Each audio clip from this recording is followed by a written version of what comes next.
আজ যে যুগান্তকারী সিদ্ধান্ত গ্রহণ করা হয়েছে সেটা শুধু আজকের এই লাখ লাখ পেনশনভোগীদের জন্যই নয়, বরং এটি আপনার আমার সবার ভবিষ্যতের জন্যও বটে। প্রিয় সরকারি চাকুরিজীবী ভাই ও বোনেরা, আজকের সকালের আপডেট নিউজে আপনাদের স্বাগতম। যারা আমাদের চ্যানেলে নতুন তারা এখনই চ্যানেলটি সাবস্ক্রাইব করুন, আর হ্যাঁ, অবশ্যই কমেন্ট করে জানাবেন আপনারা কে কোন জেলা থেকে আমাদের ভিডিওটি দেখছেন। তবে চলুন কথা না বাড়িয়ে আজকের সর্বশেষ সংবাদটি জেনে নিন। এটি গোটা জাতির উদ্দেশ্যে দেওয়া একটি অত্যন্ত শক্তিশালী এবং সুস্পষ্ট বার্তা। এই বার্তাটি হল, আমাদের এই রাষ্ট্র তার আজীবনের সেবকদের কখনোই ভুলে যায় না।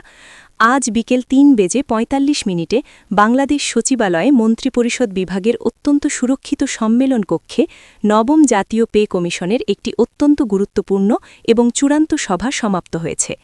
দীর্ঘ কয়েক মাসের নিরলস পরিশ্রম, তথ্য উপাত্ত বিশ্লেষণ এবং মাঠ পর্যায়ের বাস্তব পরিস্থিতি পর্যবেক্ষণের পর এই সভায় যে চূড়ান্ত সিদ্ধান্ত নেওয়া হয়েছে তা কেবল আজকের দিনের কথা বলছে না, এটি আগামী প্রজন্মের জন্য একটি অত্যন্ত ভরসাদায়ক প্রতিশ্রুতি। সারা দেশের প্রায় 5 লাখ অবসরপ্রাপ্ত বা পেনশনভোগী মানুষের জীবনে আজ থেকে এক বিশাল এবং ইতিবাচক পরিবর্তন আসতে যাচ্ছে। আর সেই সাথে দেশের আনাচে কানাচে কর্মরত সকল সরকারি কর্মচারীর মনে নতুন করে জন্ম নিচ্ছে একটি পরম নিশ্চয়তা। তারা এখন বুক ফুলিয়ে ভাবতে পারবেন যে তাদের ভবিষ্যৎ সম্পূর্ণভাবে সুরক্ষিত। নবম জাতীয় পে স্কেল এবার শুধু যে গাণিতিক হারে বেতন বৃদ্ধির কথা বলছে, বিষয়টি মোটেও তেমন নয়। এই নতুন পে স্কেল মূলত মর্যাদার কথা বলছে, মানবিকতার কথা বলছে এবং রাষ্ট্রীয় কৃতজ্ঞতার কথা বলছে। দেশের যে সকল নাগরিক ইতোমধ্যেই অবসরে গেছেন, যারা বর্তমানে পেনশনের সামান্য টাকায় নির্ভর করে বেঁচে আছেন এবং যারা প্রতিদিন বার্ধক্যের নানা জটিলতার সাথে প্রতিনিয়ত এক অসম যুদ্ধ করে চলেছেন, তাদের জন্য এবার এসেছে এক অভূতপূর্ব এবং ঐতিহাসিক সংস্কার। পে কমিশনের সুযোগ্য চেয়ারম্যানের সভাপতিত্বে অনুষ্ঠিত আজকের এই ঐতিহাসিক সভায় যা চূড়ান্ত হয়েছে সেটা অত্যন্ত আবেগঘন কণ্ঠে গণমাধ্যমের কাছে জানিয়েছেন কমিশনের একজন ঊর্ধ্বতন কর্মকর্তা। তিনি অত্যন্ত দৃঢ়তার সাথে বলেছেন যে এবার থেকে আমাদের দেশের পেনশনভোগীদের বার্ধক্য হবে পরম সম্মানের এবং নিশ্চিত মর্যাদার। তাদের জীবনের শেষ অধ্যায়টি কাটবে অনাবিল শান্তির এবং চরম স্বস্তির। সেই বহুকাঙ্ক্ষিত শান্তির মূল ঘোষণাই হল নিম্ন আয়ের পেনশনভোগীদের ভাতা একেবারে শতভাগ বা দ্বিগুণ বৃদ্ধি করা। এবারের এই বিশাল আর্থিক সংস্কারের পেছনে রাষ্ট্রযন্ত্রের একটি অত্যন্ত গভীর এবং মানবিক উপলব্ধি কাজ করেছে। আর সেই উপলব্ধিটি হল, পেনশন কোনোভাবেই রাষ্ট্রের তরফ থেকে দেওয়া কোনো ভিক্ষা বা অনুগ্রহ নয়। পেনশন হল একজন মানুষের সারা জীবনের ঘাম, শ্রম এবং নিঃস্বার্থ নিবেদনের ন্যায্য মূল্য। একজন মানুষ যিনি জীবনের মহামূল্যবান 30 থেকে 45টি বছর এই দেশের এবং দেশের মানুষের সেবা করেছেন, তার জীবনের শেষ সময়গুলো বা বার্ধক্য কাটবে সর্বোচ্চ মর্যাদায়, কোনোভাবেই আর্থিক কষ্টে নয়। রাষ্ট্রের এই গভীর উপলব্ধি থেকেই দেশের সকল পেনশনভোগীদের তাদের বর্তমান প্রাপ্ত অর্থের ভিত্তিতে মূলত 3টি আলাদা ক্যাটাগরিতে ভাগ করা হয়েছে। প্রথম ক্যাটাগরিতে রয়েছেন সেই সব অতি সাধারণ মানুষ যারা মাসে 20,000 টাকার নিচে পেনশন পান। সারা দেশে এই ক্যাটাগরিতে থাকা মানুষের সংখ্যা প্রায় 2 লাখের কাছাকাছি। এই 2 লাখ মানুষের জীবনের বাস্তবতা বোঝার জন্য একটি ছোট কিন্তু অত্যন্ত হৃদয় বিদারক গল্প শোনা যাক। ধরুন, একজন মানুষের নাম হাসান আলী। তার বর্তমান বয়স 80 বছর পেরিয়ে গেছে। জীবনের সুদীর্ঘ 33টি বছর তিনি একটি সরকারি হাসপাতালে আয়ার বা ওয়ার্ড বয়ের কাজ করেছেন।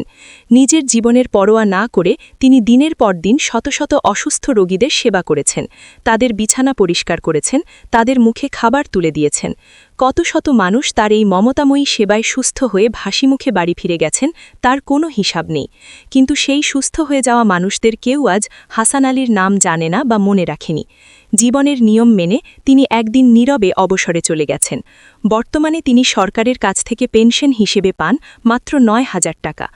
প্রতিদিন ভোরে ঘুম থেকে উঠে বৃদ্ধ হাসান আলী অত্যন্ত অসহায়ভাবে ভাবেন, আজ তিনি সারাদিন কি করবেন। তিনি কি আজকের দিনের জন্য প্রয়োজনীয় ওষুধগুলো কিনবেন, নাকি নিজের এবং স্ত্রীর জন্য বাজারের সামান্য কিছু খাবার কিনবেন। এই সামান্য 9,000 টাকায় এই দুটো কাজ একসাথে করা কোনোভাবেই সম্ভব নয়। তার শরীরে এখন বাসা বেঁধেছে নানা রকম রোগ। শুধুমাত্র ডায়াবেটিসের ওষুধের জন্যই মাসে তার খরচ হয় 2,000 টাকা। রক্তচাপ নিয়ন্ত্রণের ওষুধের জন্য লাগে 1,500 টাকা। আর হৃদরোগের ওষুধের জন্য প্রয়োজন হয় আরও ৩,০০০ টাকা। সব মিলিয়ে শুধু জীবন বাঁচানো ওষুধের জন্যই তার দরকার হয় ৬,৫০০ টাকা, কিন্তু মাস শেষে তার হাতে আসে মাত্র ৯,০০০ টাকা। এখন তিনি যদি পুরো ওষুধ কেনেন, তাহলে বাকি থাকা মাত্র ২,৫০০ টাকা দিয়ে তিনি কিভাবে পুরো ১ মাস সংসার চালাবেন? তাই বাধ্য হয়েই তিনি প্রতিদিন কিছু ওষুধ বাদ দেন এবং বুক চাপা কষ্ট নিয়ে দিন পার করেন। আমাদের সমাজে এই হাসান আলীর মতো আরও ২ লাখ অসহায় মানুষ আছেন যারা প্রতিদিন এই একই কষ্ট ভোগ করেন। এবারের পে কমিশন এই মানুষগুলোর দিকে অত্যন্ত দরদ দিয়ে তাকিয়েছে। কমিশন এদের বোবা যন্ত্রণা অন্তর দিয়ে বুঝেছে এবং একটি যুগান্তকারী ঘোষণা করেছে। এই প্রথম ক্যাটাগরির সবার পেনশন সরাসরি শতভাগ অর্থাৎ দ্বিগুণ করা হবে। এর মানে হল হাসান আলী এখন থেকে মাসে ১৮,০০০ টাকা করে পাবেন। তার সব প্রয়োজনীয় ওষুধ কেনার পরেও তার হাতে ১১ থেকে ১২,০০০ টাকা নগদ উদ্বৃত্ত থাকবে। তিনি এখন থেকে ৩ বেলা ঠিকমতো পুষ্টিকর খাবার খেতে পারবেন, কোনো ওষুধ আর বাদ দিতে হবে না, বরং সব ওষুধ খেতে পারবেন নিয়মিত। রাতের বেলা চরম দুশ্চিন্তা নিয়ে নয়, বরং শান্তিতে ঘুমাতে পারবেন। সকালে উঠে ১ কাপ গরম চা খেতে খেতে তিনি প্রশান্তির সাথে ভাববেন, আজ সত্যি একটি ভালো দিন। জীবনের এই শেষ বেলায় এসে এই অত্যন্ত সাধারণ ভাবনাটাই তার জীবনের সবচেয়ে বড় চাওয়া ছিল। এরপর আসা যাক দ্বিতীয় ক্যাটাগরির কথায়। এই ধাপে রয়েছেন সেই সব পেনশনভোগী যারা মাসে ২০,০০০ টাকা থেকে ৪০,০০০ টাকা পর্যন্ত পেনশন পান। সারা দেশে এই তালিকায় রয়েছেন প্রায় ২,৫০,০০০ মানুষ। এদের মধ্যে রয়েছেন অবসরপ্রাপ্ত শিক্ষক, সহকারী অফিসার, দপ্তর সহায়ক এবং অন্যান্য মধ্যম সারির কর্মচারীরা। নতুন পে কমিশনের সুপারিশ অনুযায়ী তাদের জন্য পেনশন বৃদ্ধির হার ধরা হয়েছে ৭৫%। ধরা যাক এই ক্যাটাগরির একজন ব্যক্তি যিনি বর্তমানে ৩০,০০০ টাকা পেনশন পান, নতুন নিয়মে তিনি পাবেন ৫২,৫০০ টাকা। এই মানুষগুলোর জীবনের গল্পটা বোঝার জন্য আরেকজন মহিয়সী নারীর কথা বলা যাক, যার নাম নূরজাহান। তিনি একটি সরকারি মাধ্যমিক বিদ্যালয়ের অত্যন্ত সম্মানিতা শিক্ষিকা ছিলেন। সুদীর্ঘ ৩২ বছর তিনি অগণিত ছাত্রছাত্রীকে অত্যন্ত নিষ্ঠার সাথে গণিত পড়িয়েছেন। কত শত ছাত্রছাত্রী যে তার কাছে পরম মমতায় অঙ্ক শিখেছে তার কোনো ইয়ত্তা নেই। তার হাতে গড়া সেই সব ছাত্রছাত্রীরা আজ সমাজের উচ্চ পর্যায়ে প্রতিষ্ঠিত, কেউ বড় ডাক্তার, কেউ স্বনামধন্য ইঞ্জিনিয়ার, আবার কেউ বা বড় সরকারি হিসাবরক্ষক। কিন্তু ভাগ্যের নির্মম পরিহাসে জাতি গড়ার সেই কারিগর নূরজাহান আজ মাত্র ২৫,০০০ টাকা পেনশনে অত্যন্ত মানবেতর দিন কাটাচ্ছেন। তিনি যখন মাসের শুরুতে বাজারের থলিতে করে কাঁচাবাজারে যান, তখন জিনিসপত্রের আকাশচুম্বী দাম শুনে তিনি হতবাক হয়ে খালি হাতে ফিরে আসেন। লজ্জায় কারো কাছে কিছু বলতেও পারেন না। বছরের পর বছর ধরে তিনি একই পুরনো শাড়ি ধুয়ে ধুয়ে পরেন। নিজের জন্য নতুন কোনো কাপড় তিনি কেনেন না। ছুটির দিনে যখন তার আদরের নাতি তার কাছে আসে, তিনি খুব করে চান তাকে একটি সুন্দর খেলনা কিনে দিতে, কিন্তু নিজের জমানো টাকার অভাবে সেই ইচ্ছেটুকুও তিনি পূরণ করতে পারেন না।